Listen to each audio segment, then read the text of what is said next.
지난번에 627 부동산 대책 나오고 난 다음에 분위기가 확 바뀌었는데요. 자, 오늘은 앞으로 시장이 어떻게 될지 이야기를 좀 나눠보는 시간을 갖도록 하겠습니다. 자, 거기에다가 어쩌면 오늘이 제가 미리 공지를 했던 것처럼 라이브를 좀 축소하겠다고 말씀을 드렸었기 때문에 어떻게 되면 7월의 마지막 라이브일 수도 있을 것 같습니다. 뭐 좀 더 자세한 거는 나중에 게시판을 통해서 알려드리도록 하고요.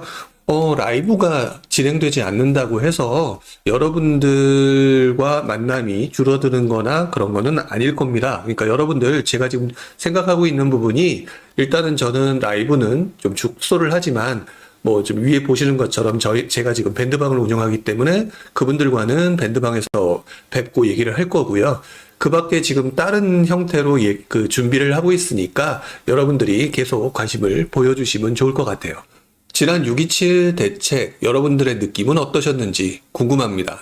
그 채팅창에다가 지난 6.27 대책의 느낌이 어떠셨는지 쭉 한번 올려주셨으면 좋겠어요. 제가 그 내용을 보면서 6.27 대책이라고 하는 부분에 대해서 여러분들이 생각하는 내용을 근거로 해서 제 생각도 또 한번 전달해드리는 그런 식의 이야기를 좀 진행을 하려고 하고요. 그 다음에 오늘 제가 여러분들께 해드리려고 하는 이 얘기는 결국 이번에 나왔던 대책으로 인해서 여러분들이 되게 다양한 생각들을 하고 계실 텐데, 이 다양한 생각들에 대한 저의 생각, 그리고 두 번째로는 이것들로 인해서 일어날 수 있는 파급 효과 또는 나비 효과가 되겠죠. 그 부분이 제 생각은 이렇다. 그리고 여러분들 과거에는 이랬다. 이런 부분들을 한번 여러분들께 전달해 드리려고 합니다.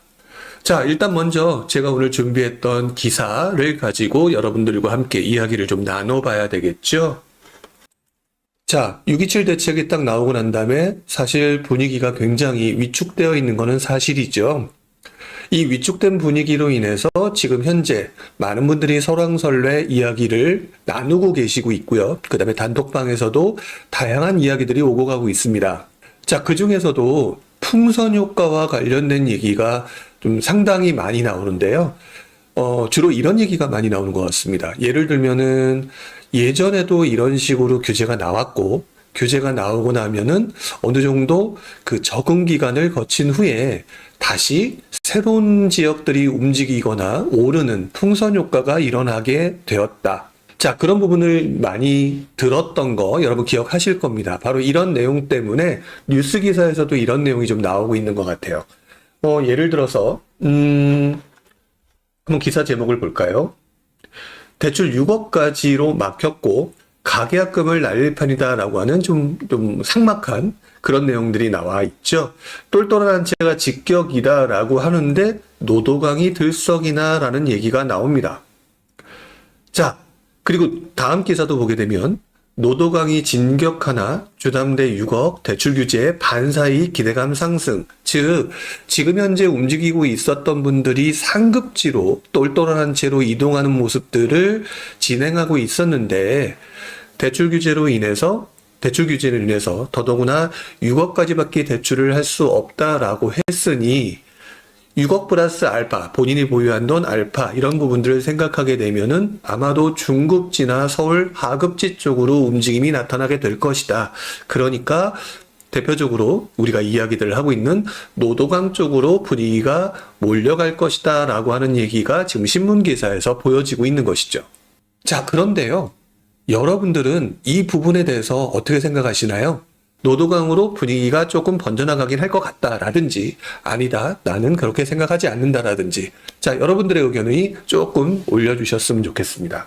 그런 가운데에서 8억 5천까지 오른다? 매물 거두는 노도강 집구주의인이란 얘기가 나오고 있네요. 바꿔 말하면 항상 그랬듯이 정부의 규제가 나오면 매번 풍선 효과가 나왔고 노도강으로 흘러갈 것 같은데, 이번에는 6억의 대출 한도가 나오니까 거기서 내 돈 조금 포함하게 되면 한 9억 정도, 한 8억 5천까지는 가격이 오를 것이다 라고 하면서 노도강의 집주인들이 매물을 거두고 있다라는 이야기를 하고 있다는 것이죠. 지니TV님께서 이렇게 표현해 주셨네요. 중하급지의 상승 상황에 따라서 달라질 듯 하다라고 얘기를 했고, 선샤인님 같은 경우는 상급지를 매수하려던 사람이 대출이 안 된다고 노도강까지 갈까 싶습니다. 그리고 써니사이드님은 풍선 효과가 있을 것 같아요 라고 얘기를 좀 해주셨네요.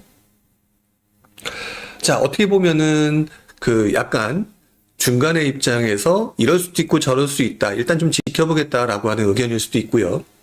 또 선샤인님 같은 경우는 그럴 가능성이 있을까? 라고 말씀하셨고요. 자, 서로 이렇게 의견들이 굉장히 나눠지고 있는 상황이네요.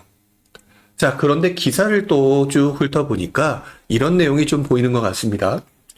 중저가 실수요, 수도권 6억에서 9억부터 9억까지 거래 절벽이 시작될 것.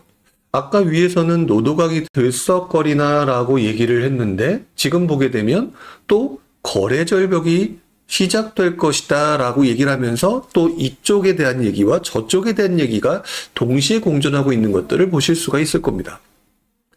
자, 그리고 밑에 기사를 보게 되면 풍선 효과를 기대했던 노도강 매수 문의가 되려 줄였다라는 얘기가 나오고 있죠. 자, 그러면 제 의견을 한번 말씀을 좀 드려야 될 것 같아요. 저는 기본적으로 옛날에 이랬으니까 앞으로도 이럴 것이다 라고 얘기하는 것들을 배격하는 입장입니다. 물론 저도 과거 얘기들을 되게 많이 하거든요. 근데 과거에 이랬으니까 이번에도 이럴 것이다 라는 개념이 아니라요. 과거에 이랬는데 이런 상황으로 인해서 사람들의 심리가 어떻게 바뀌었나를 좀 더 중점적으로 보고 있죠. 그리고 그 당시 상황은 누가, 왜, 어떻게 이런 상황을 만들었는가를 되게 중요하게 여기는데요. 과거에도 그랬고 얼마 전에도 그랬고 풍선 효과가 분명히 만들어졌죠. 자, 그런데 이번에 상급지로 이동하게 된 이유에 대해서 한번 생각을 해보겠습니다. 일단은요, 1차적으로 여러분들 대출 규제라고 하는 한 대를 얻어맞게 되면 아야 라고 하면서 일단 심리적으로 충격을 받을 수밖에 없어요. 그래서 저는 개인적으로 단기적으로는 심리 충격이 굉장히 크게 만들어질 것이다. 왜? 여태까지 가장 강력한 대책이라고 얘기했던 1116 부동산 대책이 예전에 있었었죠. 저는 거기에 버금갈 정도로 강력한 대책이 이번 대책이라고 보는 입장이기 때문에 여러분들이 분명히 충격 효과는 있을 것이다. 그래서 단기적으로는 굉장히 충격받고 그리고 심리적으로는 움직임이 멈출 가능성이 높다라고 봅니다. 하지만 여러분들이 말하는 거는 중기적인 입장이겠죠. 그래서 풍선 효과가 다시 일어날 것이다. 그리고 그 가운데에서 과거에 이런 상황이 있었다. 이런 부분들을 얘기하실 텐데요. 저는 이런 생각을 먼저 하는 것 같습니다. 이번에 상급지로 이동한 사람들의 주체가 누굴까? 저는 개인적으로 이번 상급지로 이동한 사람들을 자세히 보게 되면 여러분들 다주택자일까요? 다주택자들은 지금 막혀서 어떠한 움직임을 할 수도 없습니다. 그럼 결국에는 무주택자이거나 1주택자일 가능성이 매우 높거든요. 1주택자 중에서도 또 어떤 분이 강남, 마용성으로 넘어갔느냐라는 것을 생각을 해보게 되면은 아마도 그동안 꽤 오랜 기간 동안 상승장이 이어지면서 다양한 사람들이 샀었을 텐데요. 이번에 산 사람들을 보게 되면은 대출을 최대한 땡겨서 산 사람들이 많습니다. 그 부분들을 보게 되면 제가 보는 관점은 기본적으로 최저 30대에서 최고 40대 정도 되는 전문직 사업자들의 대출을 좀 많이 받을 수 있는 사업자들이 이왕이면 똘똘한 채가 대세인 가운데에서 요 정도 되는 정도는 들어가는 게 지금 시기에 맞겠다라고 생각하는 사람들이라는 거죠. 다시 말하면 3, 40대, 조금 더 나아가면 50대일 수도 있고요. 3, 40대 정도 되는 사람들의 전문직 사업자들이 움직임이 되게 컸다라고 저는 생각을 합니다. 자, 그러면 이 사람들이 그렇게 해서 대출을 받았던 사람들이거든요. 그 사람들이 과연 대출을 막아서 사겠다고 마음먹었으니까 그럼 노도강으로 가겠느냐? 노도강으로 가겠느냐라는 생각을 해보게 되면 저는 개인적으로 이분들이 절대 노도강에 가기보다는 잠시 멈췄다가 기회를 더 한번 지켜보는 관점으로 흘러갈 가능성이 높다라고 보는 입장이죠. 그렇다면 그분들은 멈출 것이고요. 다른 분들, 새로운 분들이 노도강으로 들어가는 단계가 만들어질 될 텐데, 일반인들, 아까 전문직 사업자들이라고 말씀드렸던 그분들을 배제한 채 보게 되면 일반 서민들이 과연 지금 상황에서 움직이겠느냐라고 생각하게 되면 저는 일단 고개가 갸우뚱해진다라는 거죠. 그래서 저는 풍선 효과라고 말씀을 드리기에는 이거는 녹록치 않은 상황이다라고 보는 입장입니다. 중기적으로죠. 단기적으로 멈출 것이고요. 중기적으로도 기본 상황은 지금까지 강남이나 마용성까지는 인정하겠다라고 해서 움직였던 사람들이 다른 쪽으로 번져가기에는 실상 녹록치 않은 게 현재 상황일 것 같다. 그렇기 때문에 더더구나 실수요자들은 굉장히 시장 상황에 따라서 크게 흔들리는 경우가 많죠. 속된 말로 새가슴이라고 표현하는 경우가 많기 때문에 이러한 움직임은요, 그렇게 쉽게 일어나기 어려울 것이다 라고 보여지고 그 부분을 조금 더 1차적으로 생각해 볼 필요가 있다라고 생각합니다. 그런데 우리들은 왜 풍선 효과가 일어난다고 생각을 할까요? 결국 제 입장에서 여러분들한테 설명을 드릴 때 지금 드렸던 부분을 생각해 보게 되면 지금까지 상황으로 이 움직임의 주체가 누구였느냐를 생각해 보게 되면 이분들은 안 움직일 것이다. 그렇다면 다른 분들이 움직여야 되는데 다른 분들이 그렇게 쉽게 움직일까? 일반인들은 속된 말로 규제하면 주저주저 하면서 멈추게 되는데, 자, 이런 부분들을 생각을 해야 될 것 같고요. 노도강으로 갈 수밖에 없는 상황이 만들어진 또 하나의 상황이 만들어졌을 때 우리들은 또다시 움직이게 될 거다라고 하기 때문에 옛날보다 풍선 효과의 속도는 상당히 느리게 될 가능성이 높다라고 보여집니다. 갈매기님이 이런 표현을 써주셨네요. 단지 풍선 효과를 기다리고 싶은 기대하는 심리뿐. 어쩌면 그런 부분이 조금 더 정확한 표현일 수도 있지 않을까라는 생각도 하죠. 자, 더더구나 지금 보시게 되면 이번 대책 같은 경우는 밑에 보시면 신생아 대출로 강북집을 마련하기도 빠듯하다라는 얘기가 나오고 있지요. 결국에는 전문직 자영업자, 사업자들이 움직이고 그 다음에 또는 20대, 30대 신생아 대출과 같은 대출로 새로운 사람들이 진입을 해야 되는 상황에서 이 부분까지 막혔다라고 하게 되면 사람들의 수요가 줄어들 수밖에 없는 상황일 거다. 그래서 일단 지금 일주일밖에 지나지는 않았지만 현재로서는 조금 이 상황이 좀 더 걸릴 것이다. 보통 일반적으로 우리가 정책이 만들어지고 그 이후에 일어났던 그 풍선 효과 보통 빠르면 3개월, 길면 6개월 정도였었거든요. 일단 그래서 저는 올 하반기까지는 이런 상황이 계속 이어질 가능성이 좀 높아 보이긴 하다. 참 이렇게 생각이 드는 것 같아요. 여기에 이런 부분이 좀 있는 것 같습니다. 그 다음 단계의 사람들이 움직이기가 좀 쉽지 않지 않겠느냐라고 보는 이유가 바로 여기에 있는데요. 이번 6.27 대책으로 정말 온갖 곳에서 아우성 이런 얘기들이 나오고 있는 것 같아요. 자, 전세끼고 집 산 분들, 갭투자들 기본적으로 갭투자라고 하는 이 흐름은 그렇게 쉽게 없어지지는 않을 것 같아요. 이 갭투자를 받은 분들이 상당히 지금 난감해진 상황에 빠졌는데요. 특히나 여러분들 지금 분양시장을 자세히 보게 되면은요. 결국 여러분들이 중도금 대출을 받고 잔금 대출을 받을 때 6억을 건드려 버렸기 때문에 전세를 받아서 잔금을 치러야 되는 상황인데 잔금 계획을 바꿔야 되는 상황이 만들어졌습니다.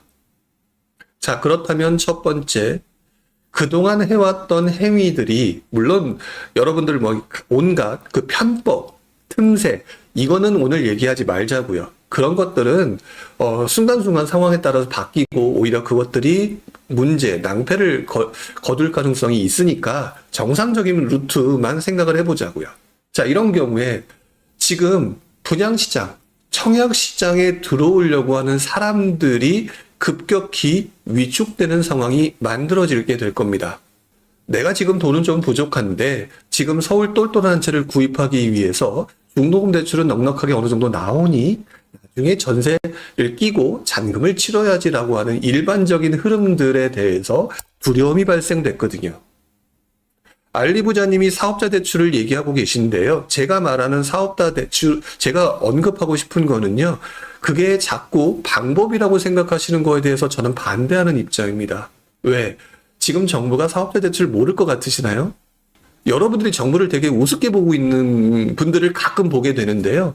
정부는 굉장히 촘촘하게 다 보고 있고 이것들을 지금 만들어 나가고 있는 것으로 보여집니다. 사업자 대출 분명히 다 확인할 거예요. 비슷한 경우로 옛날에 법인 사업자들로 많이들 집을 사셨던 분들 결국 그 뒤에 어떻게 됐나요? 상당히 낭패를 경험하셨죠? 근데 그때도 제가 여러 번 경고를 했었던 거 기억납니다. 사업자 대출은요, 지금 시장에 엄청난 영향을 미치지 않는다라고 하기 때문에 지금 안 건드리는 거예요. 그러나 지금 이렇게 여러분들이 편법을 통해서 들어오게 되면 그래서 시장이 조금 더 정부 입장에서 판단할 때 교란된다? 이런 판단이 들면 바로 사업자 대출도 칠 겁니다. 그렇기 때문에 제가 지금 그래서 처음에 언급한 겁니다. 편법, 틈새를 자꾸 메인으로 흐름처럼 가져가지 않으셨으면 좋겠다. 자, 지금 분양시장을 언급했습니다. 분양시장이 까딱 잘못하면은 위축될 수 있는 상황이 하나가 지금 만들어졌었죠. 일반적인 사람들의 심리를 가진 우리 일반 서민들은 무언가 들어가기가 깨름칙해지는 상황이 만들어졌습니다. 자, 그 다음에 요 밑에 보게 되면은요. 역시 이주비 대출에 문제가 생겼던 재개발, 재건축 시장도 지금 현재 문제가 발생을 합니다. 그리고 이러한 가운데에서 전세금 대출 막힌 이 상황이 입주를 앞둔 수분양자들이 지금 비상이 걸렸다는 얘기가 나오죠. 여러분들 제가 일주일 전에 6.27 대책이 발표된 날 저녁에 라이브를 했었습니다. 그리고 그때 라이브를 하면서 되게 촘촘하게 잘 만든 것 같다라고 얘기를 하면서 제가 언급했던 거 기억나시나요? 그때 다들 풍선효과 얘기를 할 때 이 전세 대출을 막은 부분들 그러면서 사람들의 심리를 위축시키고 몇 개월이 지나면서 자꾸 입주 앞주 어떤 사람들이 잔금을 치르지 못하는 이 시장 상황을 만들면서 사람들로 하여금 이 시장에 들어오지 못하게 하는 두려움으로 가득 차게 만들 거다. 그런 상황이 만들어지면서 굉장히 촘촘하게 짠 것 같다라고 얘기를 했던 적이 있습니다. 바로 일주일 전이었죠. 자, 여러분들이 자꾸 부동산 계속 관심 있는 우리 입장이 아니라 처음 부동산을 사려고 하는 이 시장 돌아가는 것들을 잘 몰랐던 사람 입장에서 이 상황을 한번 앞으로 몇 개월 동안 계속 낭패, 큰일 났다 이런 기사를 본다고 했을 때 과연 들어갈 수 있을까요? 노도강, 어차피 전문직 사업자나 이런 분들 들어가기 어렵다라고 말씀드렸는데 그렇다면 내가 이거 합하면 들어갈 수 있는데 서민들이 내가 합하니까 이 정도는 들어갈 수 있는데 들어가야지 라고 했는데 지금 낭패, 난리 뭐 이렇게 되면서 나도 전세 끼고 살 수 있을까? 나중에 전세금을 돌려줄 수 있을까라고 하는 부담감이 만들어졌을 때 과연 할 수 있겠느냐? 저는 개인적으로 너무 이것들을 크게 보는 거는 아닙니다. 저는 이것들이 굉장히 아우성이 나오게 되면 정부가 단계별로 조금 완화적인 조치를 취할 거라고 봅니다. 실제로 2010년 상반기에도 당시 미분양 대책 4월인가요? 발표되면서 지금 말씀드렸던 이 부분에 대해서 살짝 풀어준 적이 한 번 있습니다. 중요한 거는 심리가 그게 크게 한번 꺾였었던 상황이었는데요. 어쨌든 바로 이런 부분들을 생각해 보게 되면 지금 여러분들이요 자꾸 꼼수 부리기보다는 어차피 한 대 얻어 맞았잖아요. 그래서 지금 흔들리잖아요. 그럼 어떻게 해야 돼요? 일단 한 번 더 지켜보자. 정부가 생각보다 똑똑하게 대처를 했네. 그렇다면 성급하게 움직이기보다는 이 상황에서 사람들이 어떻게 반응하고 이것들을 어떤 식으로 바라보는지를 보고 난 다음에 들어가도 늦지 않다. 이렇게 하는 게 지금 현실적으로 하는 게 맞다라고 저는 생각을 한답니다. 어쨌든 진퇴양난에 빠진 이 상황, 이 진퇴양난을 바라보는 우리들의 심리, 이런 것들을 어느 정도는 예상한 거 아닐까. 너무 조급하게 지금들 단톡방에서 이런저런 구멍들을 찾으시는 분들이 가끔 보이는데요. 지금은 정말 강한 규제가 나왔을 때는요, 잠시 쉬고 관망하는 게 훨씬 더 유리할 수 있다는 거 한번 생각을 해봐야 되겠죠? 중요한 건 이건 것 같습니다. 저는 단기적으로는 위축될 것이라고 말씀을 드렸고요. 그 다음에 한 3개월에서 6개월 정도는 관망세일 거다라고 얘기를 했는데 그 이후 시장에 대해서는 물음표에 약간 스탠스를 갖고 얘기를 좀 하고 있는 중입니다. 자, 그런데 물음표를 갖고 있는데 물음표가 하나가 더 있습니다. 어떤 물음표냐? 바로 그 부분이 제가 과거에 경험했던 시장에서 느끼는 묘한 감정인데요. 지금 현재 대출 금지, 모 금지, 모 불가 이런 조건으로 인해서 여러분들의 심리가 위축돼서 움직이지 못하는 상황이 만들어졌잖아요. 근데 반대로 그럼에도 불구하고 움직여야 되겠다라고 얘기하는 정부 규제에도 불구하고 움직여야겠다라고 하는 심리 전환을 만드는 정부 규제를 무력화하게 만드는 상황이 과거의 실제 사례에 있었습니다. 근데 좀 오래 걸렸었어요. 저는 그 부분을 오늘 조금 더 얘기를 좀 해야 될 것 같습니다. 물론 저는 이 부분에 대해서 여러분들 이 라이브 방송에서 정말 많이 얘기를 했어요. 이렇게 될 것이다 라고 되게 많이 얘기를 했어요. 그런데 다시 한번 좀 정리를 해야 될 필요가 있습니다. 자, 왜 그러느냐. 여기 보게 되면 6.27 대책이 만들어낸 나비 효과들이라고 얘기가 되어 있는데요. 바꿔 말하면 이런 겁니다. 그래서 집을 사야 마야 되느냐라고 하는 고민을 하고 있는 사람들한테는 다른 어떤 것도 생각이 안 되고 그래서 사업자 대출을 받을까? 뭐 어떻게 하는 방법이 없을까? 라고 하는 것이죠. 근데 잠깐 관망을 해보자 라고 생각을 하게 되면 매수 심리가 빠져나오게 되면 결국 전월세 시장으로 관심도가 넘어갈 가능성이 높거든요. 여기 보게 되면 아주 제목을 잘 잡은 것 같아요. 아직 체감 못하지? 집값보다 이게 더 문제야 라는 얘기가 나오고 있거든요. 자, 여러분들이 집을 사야 되고 똘똘한 채 마용성까지 몰려가는 이 상황에 전세 가격이 올라가면서 지금 물량들이 줄어들고 있다라고 얘기를 해왔습니다. 그리고 이 입주 가문 물량이 줄어들어가는 것들을 내가 집을 사야 되는 입장이니까 집값 상승에 맞춰서만 그 틀에 프레임에만 넣고 다들 보고 계셨죠. 그러니까 지금 당장 사야 된다라고 하는 내 판단의 논리의 근거를 거기다 갖다 맞춰주시고 계셨는데요. 이 공급 부족이라고 하는 부분은 기본적으로 매매가 상승도 연결이 될 수 있지만 그러지 않을 수도 있고요. 또 한편으로는 전세가 상승으로 연결될 수도 있다는 사실을 한 번 더 생각을 해봐야 됩니다. 이렇게 매매 가격이 올라가는 상황에서 사람들이 체감을 하지 않고 있었던 전세 가격 상승이라고 하는 부분들을 보게 되면은요. 이 전세 가격 상승이라고 하는 부분들을 좀 더 생각해 볼 필요가 있다라는 거죠. 왜 그러냐면은요, 제가 왜 전세가 상승을 얘기를 하게 되냐면은요, 전세가 상승을 얘기하는 그 순간에 전세 가격이 밀려 올라가서 사람들이 차라리 집을 사는 게 낫다라고 하는 포지션으로 바뀌는 전세 가격의 상승에 아우성치면서 이런 상황이 만들어지게 되면은요, 규제라고 하는 부분이 무력화됐던 적이 과거의 모습이었기 때문입니다. 그리고 규제가 완화되는 구조로 시장의 흐름을 바꿔버리는 상황의 변곡점이 됐기 때문이죠. 물론 지금 제가 얘기하는 이 내용은요, 굉장히 오랜 시간에 걸쳐서 일어날 가능성이 높습니다. 왜? 강남의 전세가율은요, 지금 30% 정도 수준밖에 되지 않아요. 그런 상황에서 과연 사람들이 그럼에도 불구하고 집을 사겠다라고 하는 심리가 만들어질까? 지금 현재 규제 상황으로선 조금 시간이 걸릴 수도 있다라는 것들을 한번 생각을 해봐야죠. 주담대 규제 불똥이 전세로 튀어서요. 가을 이사철 전세난이 우려된다는 얘기가 나오고 있습니다. 정부도 이런 걸 모르는 게 아닌 것 같아요. 결국 이 부분을 지금 전세 보증 한도 축소라든지 이런 부분들을 통해서 지금 뭔가 강하게 걸고 있는 것들이 보여지고 있죠.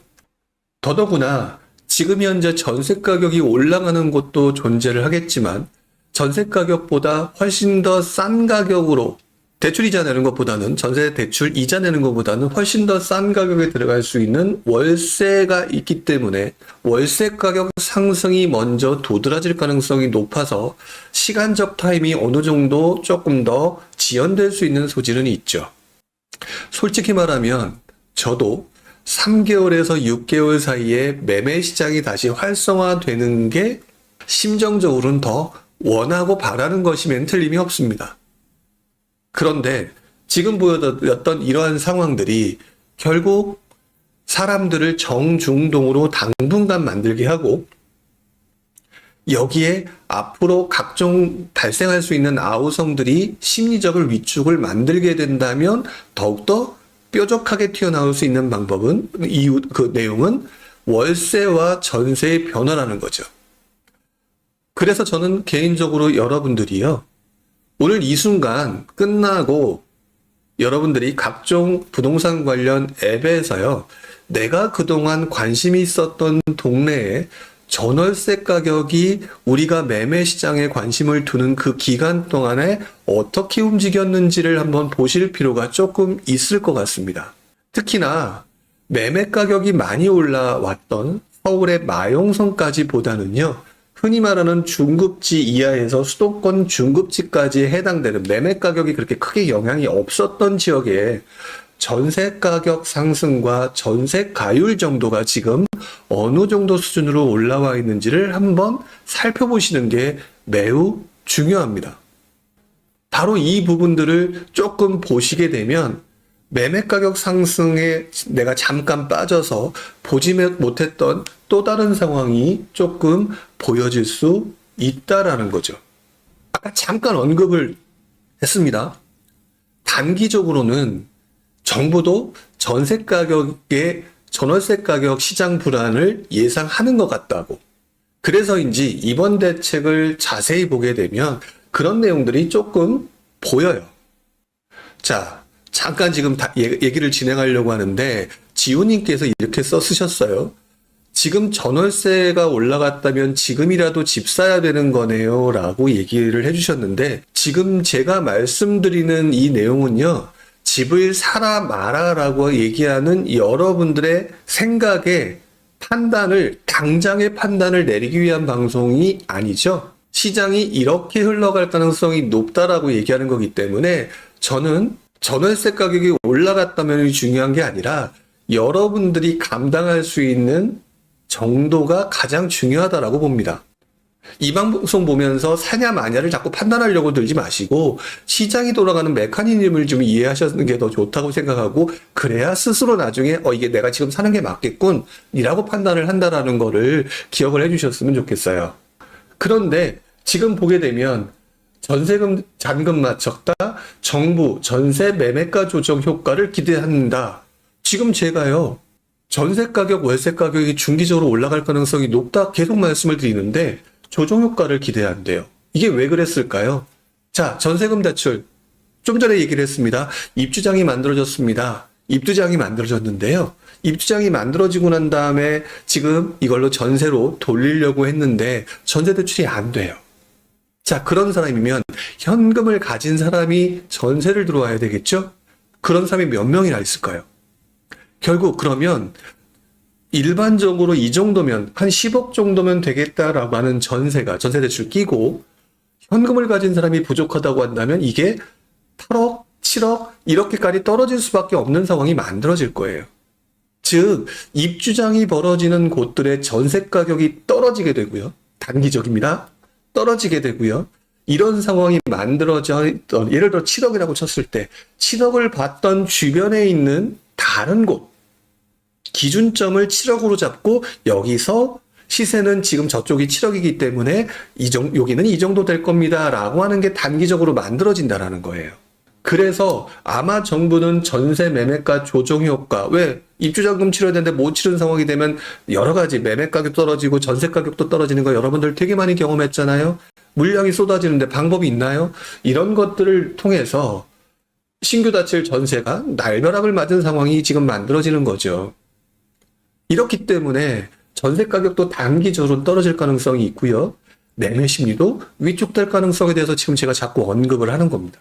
아까 말씀드렸던 건 수분양자 비상 걸렸다라고 얘기하는 거 제가 볼 때는 앞으로 5, 6개월 동안 계속 뉴스 기사에서 나올 가능성이 높다. 그래서 우리들의 사고 싶어하는 심리를 계속 후벼할 가능성이 높다. 불안해할 것 같아요. 그리고 그 상황을 제가 2010년에 경험한 적이 있습니다. 제가 그 당시에 금융기관 대출계에서 근무를 할 당시였는데요. 그 당시에 뭐 난리도 아니었어요. 뭐 낭패, 잔금 어떻게 치르나 등등 그랬던 경험이 있었던 것 같습니다. 자, 그러면서 단기적으로는 버팀목 대출에서 서민 전세 대출 줄인다라는 얘기가 나오죠. 지금 여러분들 사다리 걷어차기라고 얘기하면서 지금 되게 말들이 많죠? 근데 하나를 보고 둘은 모르시는 행동이라고 저는 생각을 합니다. 제가 볼 때는요, 사다리 걷어차기라고 생각하시는 거는 지금 내가 해야 되는데 못하게 만들었으니까 사다리 걷어차기라고 지금 표현하시는 거라고 보여지거든요. 그동안 해왔던 정부의 행동거지들을 살펴보게 되면은요, 사다리 걷어차기가 아니라요, 일단 한번 때리는 뻥카입니다. 뻥카. 즉, 여기까지 막어라고 얘기하고 한 번 때리고요. 시간이 흐를수록 제일 먼저 풀어줄 게 이런 것들이에요. 신혼, 서민, 여기들은 풀어줄 수밖에 없어요. 그러니까 지금 내가 사야 되는 관점으로 보게 되면 사다리 걷어차기라고 보실 수 있는데 이분들에 해당되시는 분들한테 이렇게 말씀을 드리고 싶어요. 걱정할 필요 없다. 지금 정부는 잡아야 되는 게 목적이니까 일단 신혼, 서민 이런 사람들까지 지금 건드리면서 본보기의 모습을 보여준 거다. 하지만 제일 먼저 풀어주게 될 테니 기다리면 해결이 될 가능성이 높다. 이렇게 말씀을 드려야 되겠죠. 자, 그래서 전세 가격이 오르는 상황이거든요. 대출 한도가 축소가 돼요. 그러면 10억의 전세라고 하는 부분이 평균 가격이 10억 정도 되는 전세 가격이 한도를 줄여놨으니까 처음에 나는 마용성을 들어가야 된다고 생각을 했는데 마용성을 못 들어가니까 마용성의 전세 수요가 감소하면서 가격이 떨어지는 것은 당연하겠죠. 제가 볼 때 정부는 바로 이 부분을 단기적으로 노리면서 앞으로 수개월 안에 공급 대책을 통해서 또 한 번 여러분들 또는 시장에 있는 많은 사람들한테 공급 이렇게 많이 줄 거야. 그러니까 니네들 안 사도 돼. 사지 마. 라고 하는 또 다른 강력한 신호를 던지기 위한 시간차 공격으로 보인다라는 거죠. 그런데 저는 이런 생각을 하고 있습니다. 지금 제가 단기적으로 여러분들한테요. 시장이 조금 부정적인 얘기들을 하고 있습니다. 누가 봐도 단기적으로는 지금 시장이 이렇다? 그런 상황이다 보니까 지금 조금 정중동 기다리는 게 좋다? 여기에다가 단기적으로 전세 가격조차도 흔들릴 수 있는 소지가 지금 현재 보인다. 그런데 이거는 단기적인 이야기일 뿐 장기적으로는 조금 다른 시각을 가지고 있습니다. 왜? 전세 공급이 계속 부족하다면 마용성에 들어갈 수 있는 사람이 대출을 받아서 마용성에 들어갈 수 없다면 그래서 아랫동네로 내려갈 수밖에 없는 상황이 만들어진다면 강남에 대출을 받아서 들어가려고 했던 전세 수요가 잠시 멈췄다가 마용성으로 밀려 내려오는 효과가 중기적으로 중장기적으로 만들어질 가능성이 저는 높다라고 보여집니다. 전세 공급 물량이 지난 몇 년간 확실히 줄어든 건 맞잖아요. 그러니까 주택 공급이 줄어든 건 확실히 맞잖아요. 단기적으로는 주춤주춤하면서 상황을 지켜보겠지만 어디 들어가서 사야 될 사람이 한도를 줄임으로 인해서 내려가기는 싫고 해서 주저하겠지만 점점점 강남에 들어가려고 막 지켰는데 강남은 안 보이고 마용성도 이제는 전세 물량이 거의 없다? 그러면 여러분들 마용성 가시겠습니까? 노도강 가시겠습니까? 생각의 기준점이 바뀌어버려요. 내 기준점은 강남이었는데 갑자기 강남은 없고 마용성의 전세 공급마저 사라져가고 있다면 노도강으로 가시겠냐? 아니죠. 기준점이 마용성이 메인으로 바뀌어버린다는 거죠. 그래서 중기적으로는 전세 수요의 하방이동으로 만들어지면서 부족한 공급을 감안하면 전세 가격이 다시 올라가는 현상들이 만들어지지 않을까라는 라고 저는 예측하고 있습니다. 지금 제가 언급하고 있는 이 모든 내용들은요, 지금 이 방송을 보면서 당장 투자를 할 것이냐 말 것이냐를 판단하는 분한테는 도움이 하나도 안 되실 겁니다.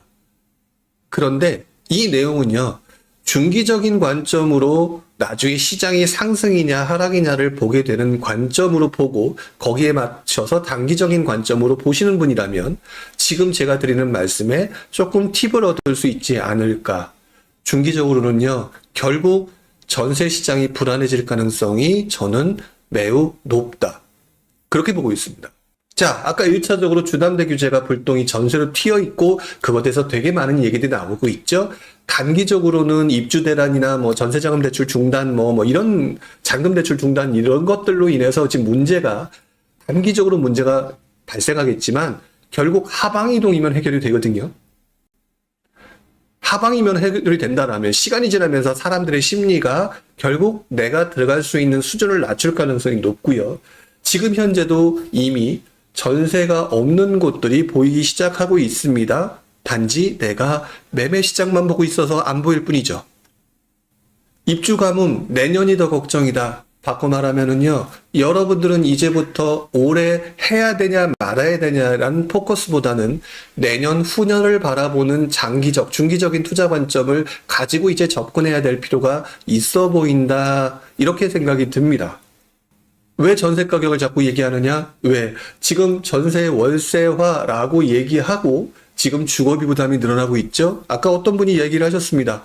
남한테 월세로 돈 내주기 진짜 싫다고. 싫죠? 근데 지금 월세 가격이 상승하는 이유는요, 전세 대출로 은행에 내주는 것보다 사람한테 내주는 월세 가격이 지금 현재 상대적으로 싸기 때문에 월세 시장이 늘어나고 있고 월세 가격이 오르고 있는 거거든요. 월세 가격이 거기까지만 오를 겁니다. 거기까지만 올라야 나중에는 전세 시장으로 넘어가게 되거든요.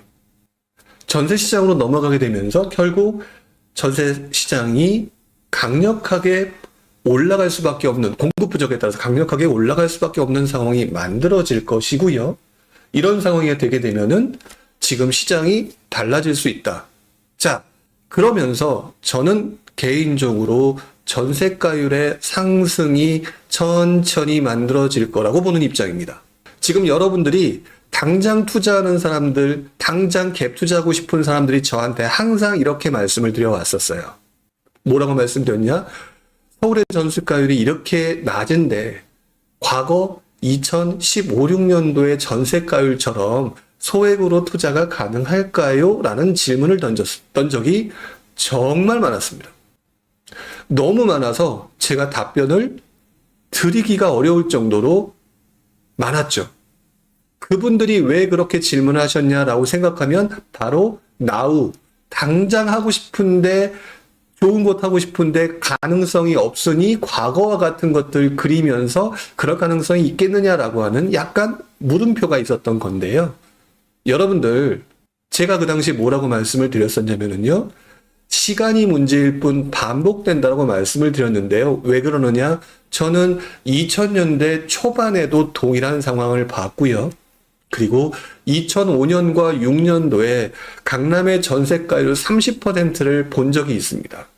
그리고 다시 2016년, 7년, 8년을 접어들면서 강남에 1억만 가지고 있으면 투자가 가능했던, 전세가율이 그만큼 높았던 시장을 반복해서 봐왔죠.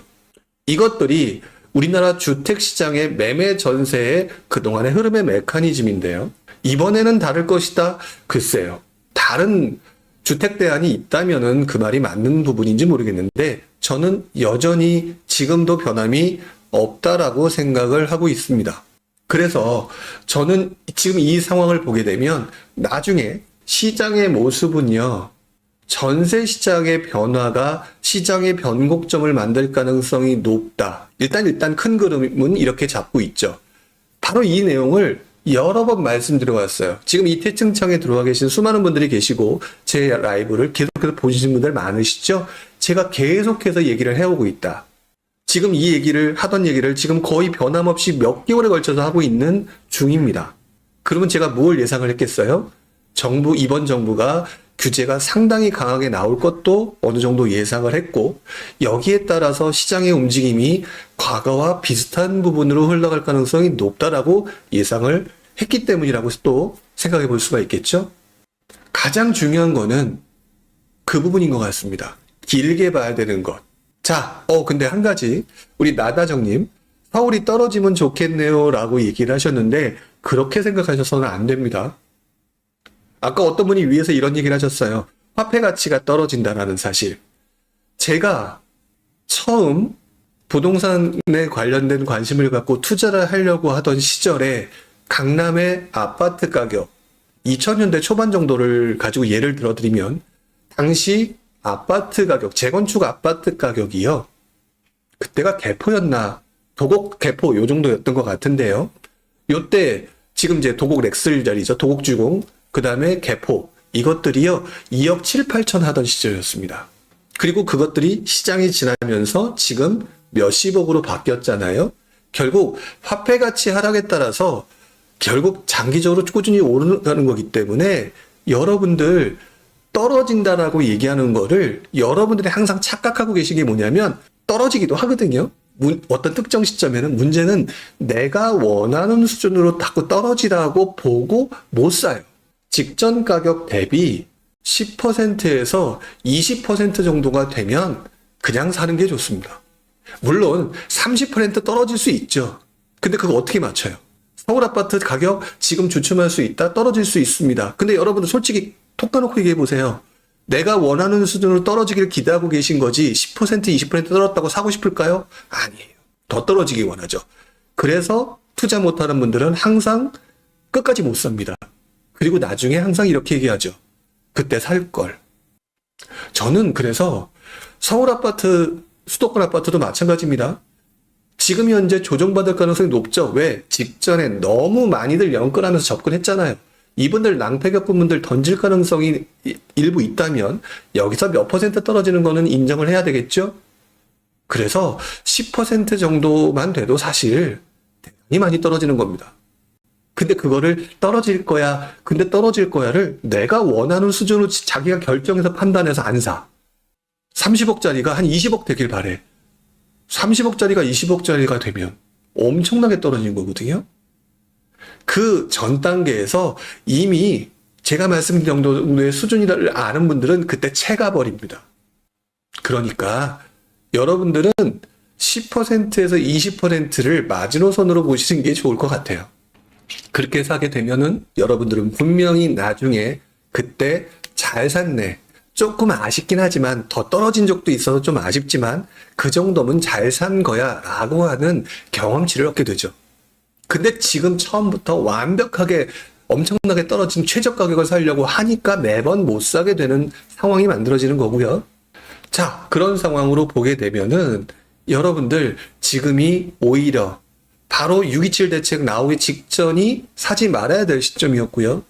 오히려 지금이 기회가 된다면, 자금이 있다면 사기 되게 좋은 시장이었던 거죠.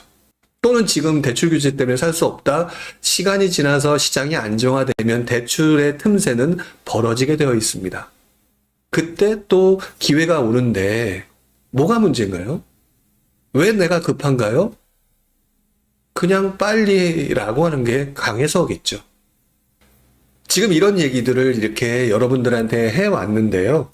솔직하게 이제 좀 고백을 좀 해야 될 것 같습니다. 제 나름대로는 되게 많은 내용을 여러분들한테 전달하고 싶어서 얘기를 하다 보니까 그동안 제 얘기를 들었던 분들 입장에서 저를 꾸준히 들어주셨던 분들 같은 경우는 제 얘기를 이해해주고 들어주셨는데, 가끔 들어오신 분들은 뭐 이렇게 답답하게 뭐 이렇게 질질 끌면서 얘기해, 결론이 뭐야, 이런 얘기들을 상당히 많이 해주셨습니다. 뭐 나름대로 저도 댓글을 보다 보니까 댓글을 굉장히 많이 보다 보니까 저도 조금 속이 좀 상하더라고요. 자, 그래서 결론 내린 게 제가 말씀드렸던 것처럼 라이브를 줄이는 거였습니다. 그리고 진짜 제 얘기를 듣고자 하는 분들에게 조금 더 자세하게 얘기를 하고자 라고 해서 제가 그 라이브의 채널을 바꾸고 지금 보여드린 위에 있는 기탄반 제가 운영하고 있는 멤버십에서만 이 얘기를 하는 걸로 바꾼 거예요.